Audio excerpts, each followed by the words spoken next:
네, 제2전시관 도슨트의 픽에서 선정한 오늘의 작품, 바로 이 작품입니다. 와. 구스타프 클림트가 1903년에 완성한 희망이라는 작품이에요.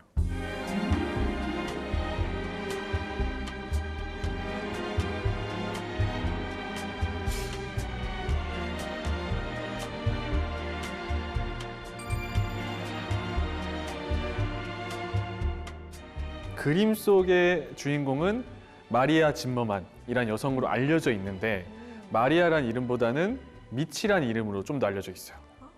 16살 때부터 모델로 활동했고 그때 클림트를 만나게 되거든요.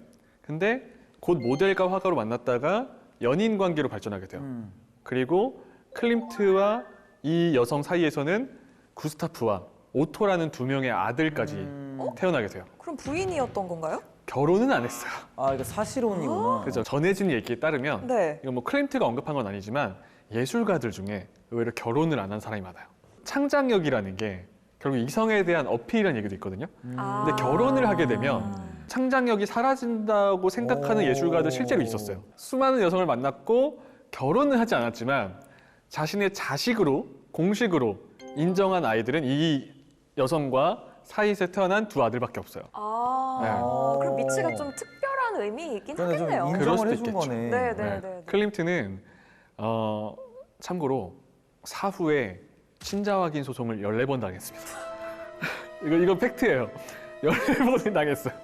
그럼 14번이면 14명 친자 확인을 한 사람만 14명이면 그러니까 훨씬 많다는 거야. 연인이 엄청 많았던 거죠. 어마어마하게 만난 사람이에요. 근데 그 저 뒤에 해골을 그려놓은 게 조금 찜찜하긴 한데 저는. 여기서 이제 문제가 생겨요. 두 아들이 둘 다 건강하지 못했어요. 한 아이가 태어나고 채 1년도 살지 못하고 세상을 떠나요. 아이고. 그리고 클림트는 이 아이가 일찍이 세상을 떠나는 모습을 보면서 임신한 여성에게서 밝은 희망만은 볼 수가 없었던 거예요. 그리고 그러네. 의외로 클림트는요, 삶과 죽음에 대한 관심이 굉장히 많았고 성찰을 했던 작가예요. 그 왜 그러냐면 아버지와 동생이 같은 해에 사망하는 일을 겪어요. 병으로. 그때부터 깊은 상실감에 빠지면서 알려진 바에 의하면 3년간 소식이 끊긴대요. 아, 진짜. 제대로 된 작품도 나오지 않았다고 알려져 있고, 그리고 이때부터 삶과 죽음에 대한 고민, 성찰에 빠져 있는 거죠. 그래서 의외로 클림트의 후기작을 보면은 인간의 어떤 운명, 삶과 죽음, 이게 중요한 화두가 돼요. 내면에 대한 어떤 깊은 성찰이 있었던 거죠. 삶이란 무엇인가? 어떻게 살아야 하고 무엇을 위해 사는가? 클림트의 후기작에는 그런 고민들이 들어가게 돼요.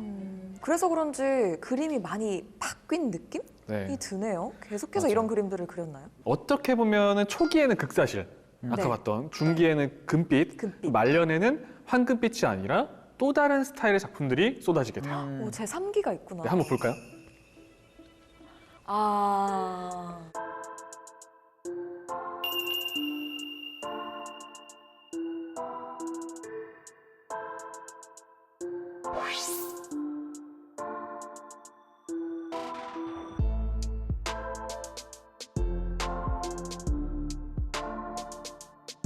이 그림도 너무 좋은데요?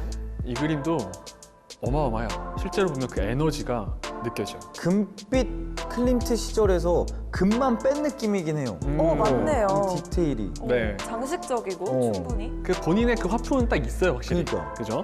화려한 색상의 인간 군상들이 있고 왼쪽을 보면 몽둥이 같은 걸 들고 그 인간 군상을 지켜보고 있죠. 인간의 생은 색색의 꽃이 피어나는 것처럼 막 피어나잖아요.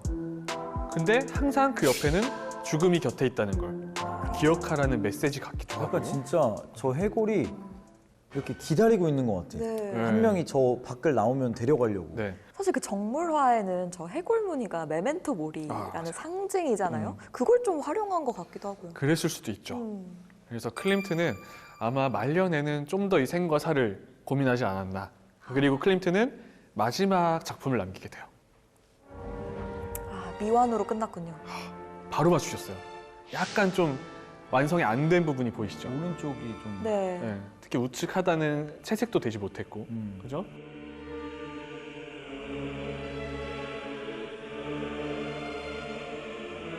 클림트는 이 작품을 그릴 때쯤이 되면은 본인이 곧 죽을 수도 있다는 공포에 좀 시달렸다고 해요. 그리고 이 작품을 그리기 위해서 10장만 약 140점을 남겼다는 얘기가 있어요. 스케치를. 하지만 완성하지 못하고 결국 1918년에 스페인 독감으로 인한 아이고. 뇌졸중으로 이어지면서 세상을 떠나게 된 거죠. 그리고 클림트가 세상을 떠날 때 그 소식을 듣고 빠르게 달려온 한 사람이 있었죠. 에곤 슐레. 그리고 에곤 슐레는 만났구나. 맞아요. 클림트의 마지막 모습을 스케치에 담았어요. 에곤 실레가. 네. 오. 이 작품이에요. 오, 와. 에곤 슐레는 클림트에 대해서 이렇게 말해요. 전 이 말이 너무 멋있어요. 구스타프 클림트, 믿을 수 없을 만큼 완성된 예술가, 보기 드물게 깊은 인간, 그의 작품은 성스럽다 와. 라고 평했어요. 굉장히 신비로운 화가예요. 제가 아까도 잠깐 언급했지만 생전에 본인의 작품을 설명한 적이 거의 없어요. 자서전도 없고요. 인생 얘기도 거의 안 했어요. 와, 신기하다. 클림트는 얘기했죠. 나에 대해 알고 싶으면 내 그림 보라고. 이렇게 와. 말했던 사람이에요. 그러다 보니까 감상, 평가도 철저하게 보는 사람한테 맡겼던 천재이자 거장이었던 거죠. 하지만 그럼에도 클림트도 죽음에 대한 공포를 가지고 있었고 그 죽음의 공포, 모든 인간이 가지고 있는 거잖아요. 클림트 또한 평범했던 인간이기도 했다는 거.